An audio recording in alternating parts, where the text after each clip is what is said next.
आदिदेव 1008 श्री भगवान महावीर स्वामी की जय जय जय। अहिंसा परमो धर्म की जय जय जय। परम पूज आचार्य गुरुवर श्री विद्यासागर जी महाराज की जय जय जय। परम पूज प्रमाणिक संत महामना मुनिराज प्रमाण सागर जी महाराज की। हमारे चित्त में सतत शुभ अशुभ भाव उत्पन्न होते रहते हैं। शुभ भावों से पुण्य का समार्जन होता है, अशुभ भावों से पाप का। पुण्य हमारे चित्त की विशुद्धि का प्रतिफलन है और पाप अशुद्धि का परिणाम। पुण्य हमारी चेतना को पवित्र करता है तो पाप हमारे जीवन को पतित करता है।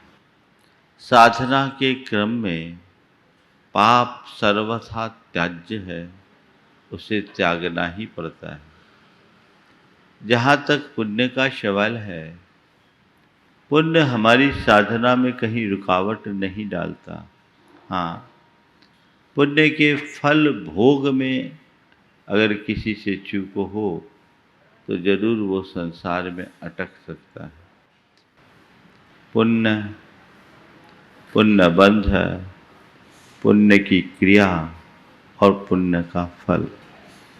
पुण्य वह तत्व जो हमारे जीवन को पवित्र करे।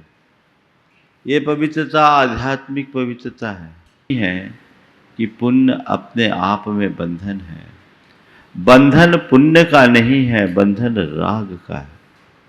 आचार्य कुंद कहते हैं, रत्तो बंधदिकम्मम मुंचदि जीवो विराग संपन्नो ऐसो जिनोवदेशो तम्हाकमे सुमारज। यह जीव राग से कर्म बांधता है और विराग से वह कर्म से मुक्त होता है। ऐसा बंध का सार है, संक्षेप है। ऐसा जिनेंद्र भगवान ने कहा है। इसलिए ऐसो जिनोवदेशो, ऐसा जिनेंद्र भगवान का उपदेश है। अतः अपनी हिफाजत चाहते हो, अपनी भलाई चाहते हो, अपने जीवन का उत्थान चाहते हो तो तम्हा कम्मे सुमारज, तुम किसी से कोई राग मत करो। महाराज, जब आप शुभ क्रियाओं को अपनाने की बात करते हैं तो वह भी तो एक प्रकार का राग ही होता है, और राग तो बंधन है। और जब राग बंधन है, शुभ राग भी बंधन होगा, और जब शुभ राग बंधन होगा तो पुण्य भी तो बंधन हो ही गया ना। कहने के लिए ये बात ऐसी लगती है, और इस आशय की बात समय सार में आचार्य कुंद ने भी कही है। उसी बात को न समझ पाने के कारण लोग अर्थ का अनर्थ करते हैं। आचार्य कुंद ने समय सार में पुण्य पाप के संदर्भ में जो बात कही है, आज मैं वहाँ से अपनी बात की शुरुआत करने जा रहा हूँ। फिर आचार्य कुंद के अन्य ग्रंथों और आगम के आलोक में पुण्य पाप की कुछ समीक्षा आप सबसे करूँगा। कम्मम अशूह कुशीलम सुहकम्मम चाबिहो दिशुशीलम किहितम हो दिशुशीलम जन संसारे पवेशेति। सौवन्यम नीलम लोहायासम च हवदि नीलम च दोनम हो दिशमाना सौवन्यम नीलम बंधदि कालायसम च जह पुरुषम बंधदि एवं जीवम सुहम सुहम वाकदम कम्मम तम्हादुकुशीले ही रागम मा पुनः माव संसर्गम साधीनो ही विनाशो कुशील संसर्गरायन। आचार्य कुंद यहाँ कह रहे हैं, अशुभ कर्म को कुशील कहते हैं और शुभ कर्म को सुशील लोक में कहा जाता है। लेकिन वह शुभ कर्म भी हमारे लिए सुशील कैसे हो सकता है? क्योंकि वह हमें संसार में प्रवेश कराता है, संसार में फंसाता है। उदाहरण दिया, सोने की बेड़ी हो या लोहे की बेड़ी दोनों ही बंधनकारी है। इसलिए शुभ कर्म हो अथवा अशुभ कर्म जीव को बांधते हैं, और जब दोनों बांधते हैं इसलिए अशुभ से भी राग मत करो, शुभ से भी राग मत करो, दोनों को ही एक प्रकार से कुशील मानो, क्योंकि इनसे अपनी स्वाधीनता का विनाश होता है। जब इन गाथाओं के आलोक में हम बात करते हैं तो ये बात उभर कर आती है कि आचार्य कुंदकुंद ने स्पष्ट शब्दों में तो ये कह दिया कि शुभ कर्म हो अथवा अशुभ कर्म हो, पुण्य हो अथवा पाप हो, दोनों के दोनों समान हैं और दोनों में ही हमारा बंधन है। इसलिए पुण्य पाप दोनों को समान मान करके चलना चाहिए। यहाँ इसके अर्थ को थोड़ा व्यापकता से समझने की जरूरत है। आचार्य कुंदकुंद समय सार में जब बात कर रहे हैं तो समय सार में किसी साधारण व्यक्ति को खड़ा करके बात नहीं कर रहे। समय सार में उस व्यक्ति की बात है जो आत्म ध्यान में डूबा हुआ है, जो पूरी तरह से आत्मस्थ हो गया, जो वीतराग अवस्था का अनुभव कर रहा है, जो अपने स्वरूप को उपलब्ध हो गया। उसके लिए कहा जा रहा है कि तुम इन दोनों से ऊपर उठो। पुण्य और पाप में भी जब तक अटके रहोगे तब तक तुम आत्मा में डूब नहीं सकोगे। आत्मा में डूबना है तो तुम्हें पुण्य पाप दोनों से ऊपर उठ करके चलना होगा। क्रिया है, चाहे वो पुण्य की क्रिया हो या पाप की क्रिया, जब तक क्रियाओं में डूबे रहोगे तब तक आत्मा में स्थिरता नहीं आ सकती। यहाँ आचार्य कुंदकुंद पुण्य की क्रिया से ऊपर उठने की बात कर रहे हैं, पुण्य कर्म से नहीं। पुण्य कर्म से तो कोई उठ ही नहीं सकता, चाहे भी तो नहीं उठ सकता। बिना पुण्य के बंध के किसी को मुक्ति मिली ही नहीं है। आचार्य विद्यानंदी ने अपने अष्ट सहस्री ग्रंथ में बड़े स्पष्ट शब्दों में लिखा, मोक्षस्यापि परम पुण्यातिशय चारित्र विशेषात्मक पौरुषाभ्याम एव संभवात्। मुक्ति की प्राप्ति परम पुण्य के अतिशय और चारित्र विशेषात्मक पुरुषार्थ के बल पर ही संभव है, सामान्य स्थिति में नहीं। थोड़ा सा हम कर्म सिद्धांत की बातें आपसे करेंगे और फिर इस विषय पर कुछ अपेक्षित प्रकाश डालेंगे। कर्म सिद्धांत क्या कहता है? कर्म सिद्धांत को आप जब पढ़ेंगे तो पाएंगे जो जो आत्मा की विशुद्धि बढ़ती है, पुण्य का बंध बढ़ता जाता है, पाप का बंध घटता जाता है। उत्तरोत्तर पुण्य बढ़ता है और पाप का बंध घटता है। इसमें भी जितने विशिष्ट पुण्य कर्म हैं वे सब उन्हें बंधता है जिन्हें बस अभी केवल ज्ञान होना है। शास्त्र की भाषा में जो छपक श्रेणी में चलने वाले हैं उन्हें ही पुण्य का बंध होता है, और जब तक वो पुण्य का प्रगाढ़ बंध नहीं करते तब तक केवल ज्ञान किसी को नहीं होता।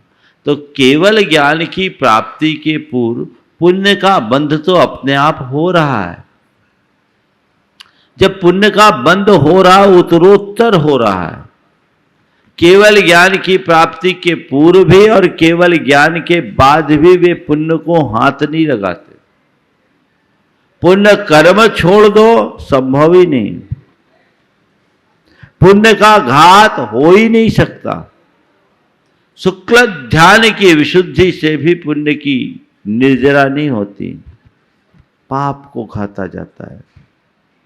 आचार्य वीरसेन महाराज ने धौला में एक बहुत मनोवैज्ञानिक बात कही।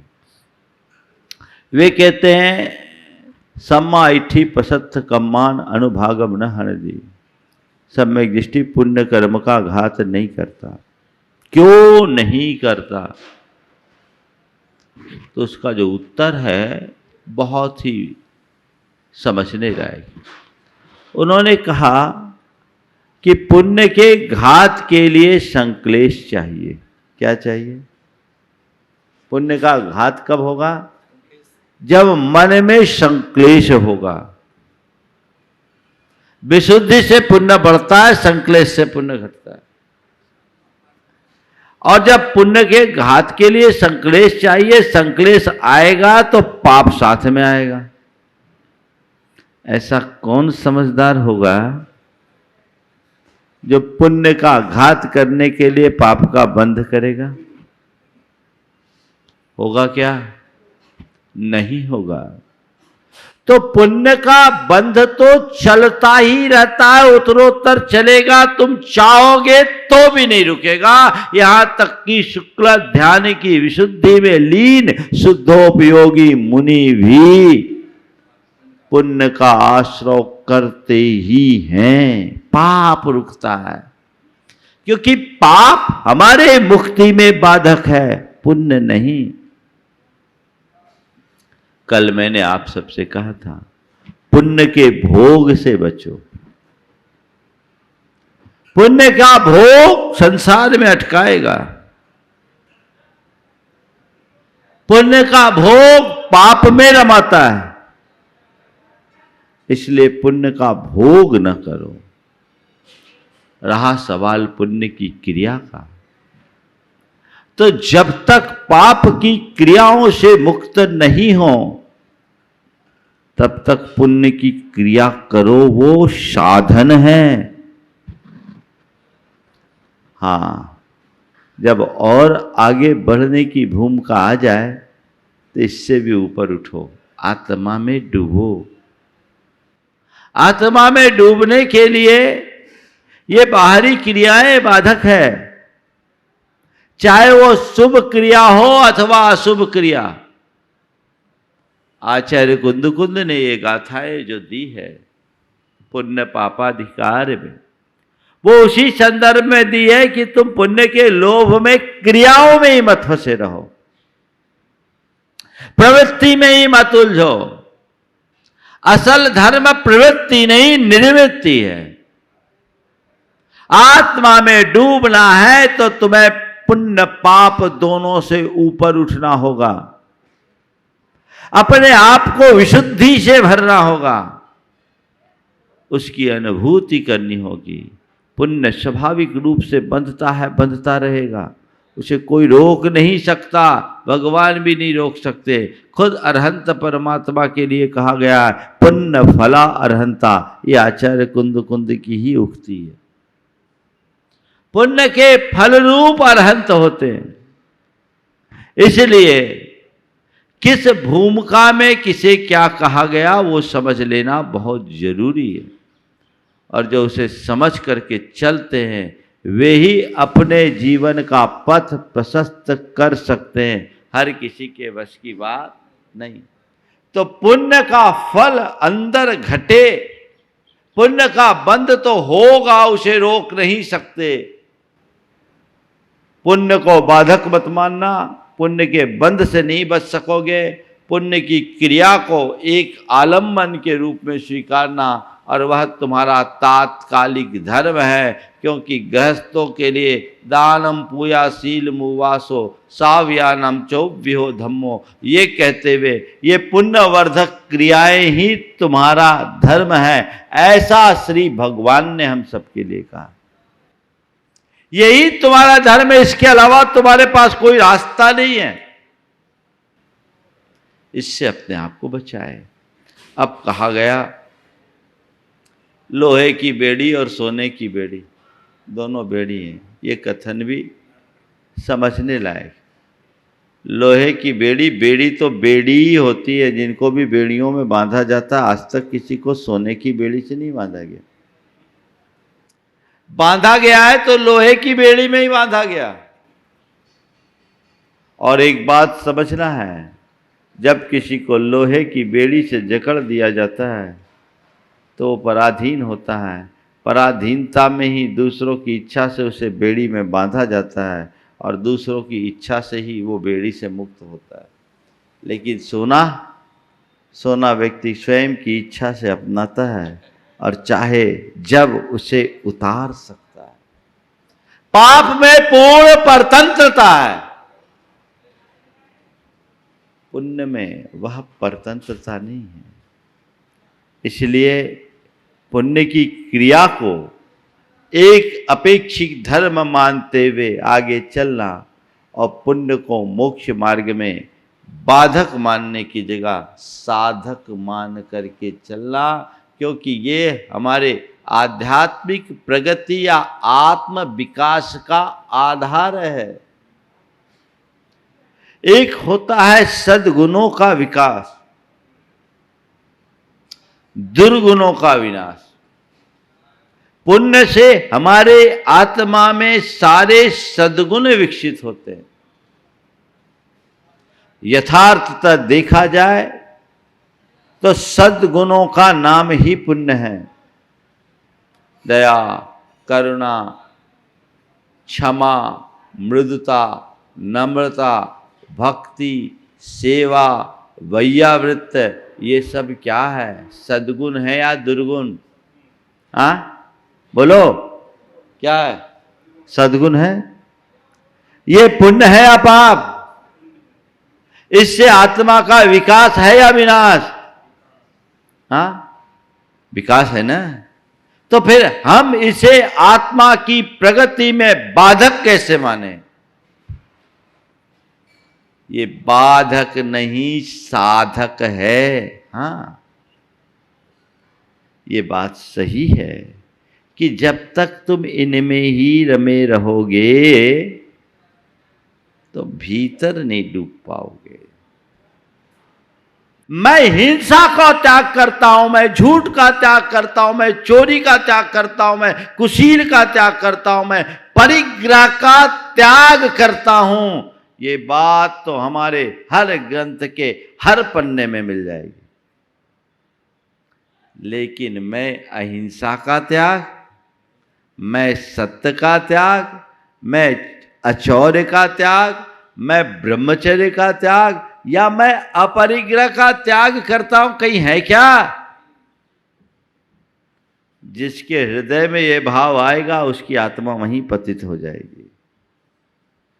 व्रत संयम का पालन बुद्धि पूर्वक होता है, आखिरी सांस तक होता है। लेकिन हाँ, जब वही योगी आत्म ध्यान में लवलीन होते हैं तो ये सब बातें भी भूल जाते हैं। प्रवृत्ति से ऊपर उठना ही निर्वृत्ति है, प्रवृत्ति मूलक धर्म का त्याग नहीं, प्रवृत्तियों का नियंत्रण। जो जो हम अपनी प्रवृत्तियों को नियंत्रित करते हैं, हमारी चेतना का उतना उतना विकास होता है, पर ये इनका त्याग नहीं है। तो ऐसी भूमिका के अनुसार हमें पुण्य के स्वरूप को समझना चाहिए।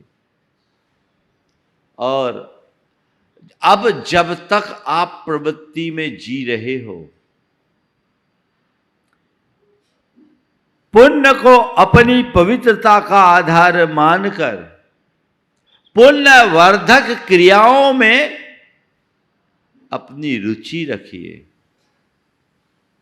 जिससे आपकी कषायों में मंदता आए, आपकी भोगासक्ति छीन हो, आपके हृदय में उदारता और निष्प्रहता बढ़े, आपके जीवन में सात्विकता और सदाचार की वृद्धि हो, जिससे आप अपने जीवन को बेहतर बना सको।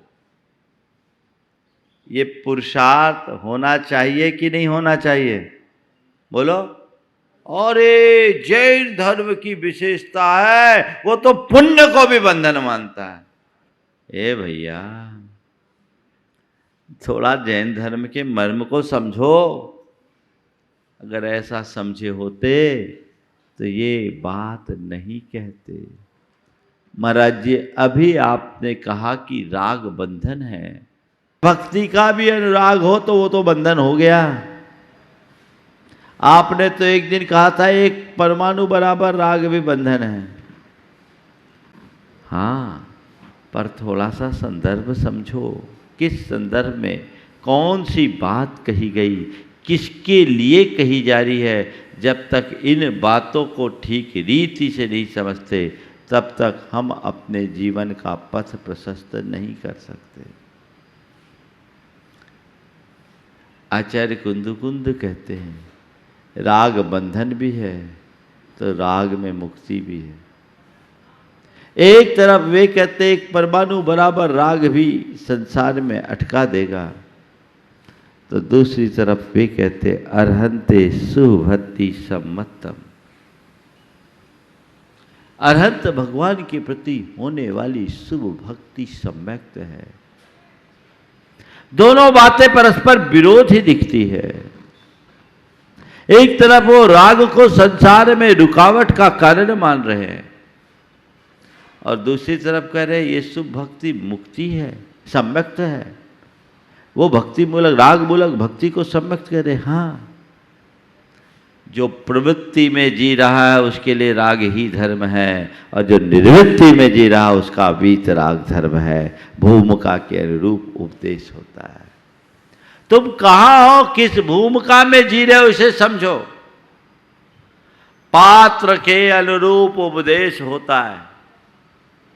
इसलिए इस बात को एकदम स्पष्ट रखना, समझना चाहिए। मैं इस बात पर इतना विस्तार से केवल इसलिए आप सबसे बात कर रहा हूँ क्योंकि इसको लेकर लोगों में बड़ी भ्रांतियाँ हैं, पर ये भ्रांति दूर होनी चाहिए। और मैंने ये बातें शास्त्रीय आधार पर तात्विक दृष्टि से आप सबके बीच रखी है। हालांकि ये मेरे शैली से हटकर है, मैं प्रायः जीवन व्यवहार मूलक बात ही आप सबसे करता हूँ। वही बात आएगी पुण्य को हम अपने जीवन में कैसे चरितार्थ करें, और आचार्य कुंद ने पुण्य को क्या कहा, किस रूप में अपनाने की बात की, और वो गुण हमारे भीतर विकसित कैसे हो। चलेंगे, ये पूरा सप्ताह अभी इसी संदर्भ में होगा। लेकिन जो बात मैंने आप सबसे की है केवल इसलिए कि आपकी अवधारणा स्पष्ट होनी चाहिए। बहुत सारे लोग कहते हैं महाराज जी आप केवल पुण्य पुण्य पर जोर देते हो, महाराज जी पुण्य धर्म है क्या? अरे पुण्य नहीं तो और धर्म क्या है? तुम्हारा धर्म तो पुण्य ही है। हाँ, यदि भोगाकांक्षा है तो पुण्य तुम्हारे लिए पतन करा देगा, और तुम्हारे अंदर भोगाकांक्षा मंद पड़ गई है तो यही पुण्य तुम्हारी मुक्ति का आधार बनेगा। ये बात अपने जेहन में उतार लेनी चाहिए। अगर ये बात बैठ गई तो फिर कोई दिक्कत नहीं। राग है लेकिन हर राग हमारे लिए बंधन नहीं करता। आचार्य गुरुभद्र ने बहुत अच्छी बात लिखी, विधूत तमसो राग तपः श्रुत निबंधन साध राग रिवारकस्य जंतो रभ्युदयाय स। बीत राग पुरुषों के प्रति होने वाला राग जो उनके तप से संबंधित, उनके ज्ञान से संबंधित है, या बीत राग पुरुषों में होने वाला राग, ये संध्याकालीन लालिमा की तरह प्राणियों के कल्याण के लिए। गुरुदेव ने इसका बहुत अच्छा अनुवाद किया और ये लिखा कि प्रातः में भी लाली होती, संध्या में भी लाली है, एक जगाती एक सुलाती, कितनी अंतर वाली है। सुबह की लालिमा पुण्य का राग है, महान आत्माओं के प्रति उमड़ने वाला राग प्रातःकालीन लाली की तरह है जो तुम्हारी चेतना को जगाने वाली है। और पाप का अनुराग संध्याकालीन लालिमा है जो तुम्हारी चेतना का पतन करने वाली है। तो ये सुबह की लाली और शाम की लाली अलग अलग है, इसे समझ लीजिए और उसी अनुरूप अपनी व्यवस्था कीजिए। पुण्य बाधक नहीं साधक है। एक बार गुरुदेव जब हम लोगों को गोमट सार पढ़ा रहे थे, बहुत अच्छा उदाहरण दिया कि मान लीजिए यहाँ एक इवेंट हो रहा है, और कोई असामाजिक तत्व आ गया, तो आप क्या करते हैं उनसे बचने के लिए? पुलिस कंट्रोल रूम में फ़ोन करते हैं और उनसे कहते हैं कि यहाँ थोड़ा सा न्यूसेंस क्रिएट हो रहा है, सामाजिक तत्व आए हुए हैं, उपद्रव कर रहे हैं, अराजकता फैला रहे हैं, आप इन्हें कंट्रोल कीजिए। पुलिस को कॉल किया जाता है, पुलिस आई, पुलिस ने सबको नियंत्रित किया, सबको गिरफ्तार किया। इसके बाद क्या करना पड़ता? पुलिस को कहना पड़ता आप जाओ, कि पुलिस अपने आप चले जाती? क्या हुआ? पुलिस को बुलाना पड़ता है, चोरों को बुलाना नहीं पड़ता, चोरों को भगाना पड़ता है। बस इतनी सी समझ रख लेना, पाप चोर है तो पुण्य पुलिस है। चोर को भगाओ ऐसा सब कहता है, पुलिस को भगाओ कहने वाला साहूकार नहीं होता। बस इतनी सी बात समझने की जरूरत है। चोर को भगाओ ऐसा सब कहेंगे, पर पुलिस को भगाओ कहने वाला साहूकार नहीं हो सकता। इसलिए ये बातें हमारे जीवन में होनी चाहिए और इसी के अनुरूप हम अपने आप को पापों से मुक्त कर पाएंगे। हमारे अंदर भाव तो आएंगे ही आएंगे, चाहे शुभ भाव आए चाहे अशुभ भाव आए, हमारे अंदर के जो भाव होते हैं वही हमारे कर्म बंध के कारण हैं। वो अच्छे भी हों और बुरे भी हों। उस संदर्भ में आचार्य कुंद ने 3 गाथाएं दी हैं जो आज के संदर्भ में मैं आप सबके बीच रखना चाहता हूं और उन पर ही आगे चर्चा होगी। मोहो रागो दोषो चित्त पसादो यजस भावमी विजदि तस्य सुहोवा असुहोवा होदि परिणामो सुपरिणामो पुण्यम असुहो पावंति हो हवदि जीवस दोनम पोगल में तो भावो कम्मतनम पत्तो जम्हा कम्मस फलम विषयम विषय फासे ही भुंज दे नीदम जीवेन सुहम दुखम तम्मा कम्मानि मुत्तानि। किस जीव के अंदर मोह रूप, राग रूप, देश रूप या चित्त पश्चातो चित्त की प्रसन्नता रूप भाव होते रहते हैं, शुभ अथवा अशुभ। मोह राग देश रूप परिणाम अशुभ परिणाम है और चित्त का प्रसाद, चित्त की प्रसन्नता, मन की क्षमता और स्थिरता शुभ परिणाम है। शुभ परिणाम पुण्य है और अशुभ परिणाम पाप है। इनके कारण से कर्म बंधता है और इस कर्म का फल यह जीव भोगता है। ये कर्म अनादि से चलता आ रहा है। इसलिए अपने आप को शुभ परिणामों से भरने की कोशिश करिए, चित्त का प्रसाद बने। पहली बात, चित्त का प्रसाद कब होता है? भोगों में अल्पकालिक, पर वो चित्त को मलिन करता है, वो आत्मा को मलिन करता है। जब मनुष्य पाप में रत रहता है, कुछ पल के लिए उसे आनंदानुभूति होती है, लेकिन वह आनंद भी आगे चल करके उसकी उकताहट की वजह बन जाता है और पाप बंध का कारण बनता है। उसे नहीं, अपने चित्त का प्रसाद यानी चित्त की निर्मलता, चित्त की पवित्रता, चित्त की विशुद्धि, ये अंतरंग में जगनी चाहिए। जो पुण्य है, जिससे जीवन की वास्तविक प्रगति हो सकती है, जिससे हम अपनी आत्मा का विकास कर सकते हैं, उसे अपने अंदर घटित करने का लक्ष्य होना चाहिए। जब आप भगवान की भक्ति करते हो, मन में निर्मलता होती है या मलिनता? क्या होता है? बोलो। निर्मलता। अभी प्रवचन सुन रहे हो, मन निर्मल है या मलिन? कोई त्याग तप करते हो, मन में निर्मलता आती है या मलिनता? कोई दान करते हो, मन में प्रसन्नता होती है या खिन्नता? महाराज देते हैं तो प्रसन्नता होती है, देना पड़ता है तो खिन्नता होती है ना। कई लोग ऐसे हैं जो कहते हैं महाराज देना पड़ा आज तो फंस गए। नहीं भाई, देना पड़ने की बात कभी आनी ही नहीं चाहिए। हृदय से भरकर हमेशा देना चाहिए। कुल मिलाकर जब कोई शुभ अनुष्ठान आपके द्वारा संपन्न होते हैं तो वो आपकी चित्त की प्रसन्नता, पवित्रता और निर्मलता का कारण बनती है। तो ये तुम्हारा धर्म हुआ कि नहीं हुआ? हुआ ना। तो इसे अपनाने की कोशिश होनी चाहिए।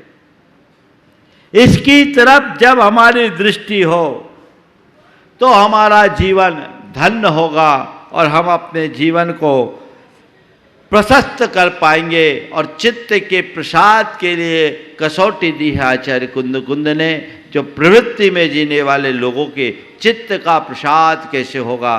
तो कहते रागो जस पशत्थो अनुकंपा संसिदो य परिणामो चित्ते नथि कलुषम पुण्यम जीवस्य आसवधि अर्हंत सिद्ध साहुसु भक्ति धम्मम मिजाय खलु चिट्ठा अनुगमनम पि गुरुनम पसत्थ रागोति बुच्चन्ति तिसिदम भुविक्षिदम वा दुहिदम दट्ठून जोदु अहिकमो परिवज्जतम किवया तस्से साहोदि अनुकंपा। क्या कह रहे हैं? रागो जस पसत्थो, जिसका राग प्रशस्त है। राग तो राग है, वो आग है। आग का काम क्या है? जलाना। लेकिन वही आग कभी कभी जिला देती है। आग जलाती भी है, जिलाती भी है। सीधे सीधे आग में लगोगे, हाथ डालोगे, हाथ जलेगा। और कभी पेट में दर्द हो रहा, पेट की आग से सिकाई करोगे तो दर्द मिटेगा। होता है। जो विषयों और भोगों में राग रखता है उसका राग अप्रशस्त राग है, वो उसे संसार में डुबा देने वाला है। और जो परमात्मा के प्रति, पंच परमेष्टि के प्रति, धर्म और धर्मी के प्रति राग रखता है उसका राग प्रशस्त राग है। वो राग उसे जिलाने वाला है, उसके जीवन का उत्थान करने वाला है, उसकी आत्मा में पवित्रता उद्घाटित करने वाला है। तो रागो जस पसत्थो, जिसका प्रशस्त राग है। अपने मन को टटोल करके देखो, 24 घंटे में तुम्हारे अंदर की धारा कैसी है? प्रशस्तता या अप्रशस्तता? पानी तो बह रहा है, वो नाली का पानी बह रहा है या ऊपर की साफ टंकी का पानी बह रहा है? ये तुम्हें देखना है। चित्त में धारा बह रही है, धारा यदि निर्मल है तो समझना ये प्रशस्त राग है, और धारा यदि मलिन है तो अप्रशस्त राग है। निर्मलता और कलुषता, प्रसाद और कालुष्य, ये दोनों चीजें ही हमारे जीवन की मूल है। इस पर दृष्टि होनी चाहिए और हमारा प्रयास हो कि हम अपने भीतर निर्मलता की अभिव्यक्ति करें, अपने चित्त को प्रसन्न बनाए रखने का प्रयत्न करें। हर पल, हर क्षण यदि वैसी दृष्टि होगी तो हम अपने जीवन को एक नई ऊंचाई देने में समर्थ हो सकेंगे।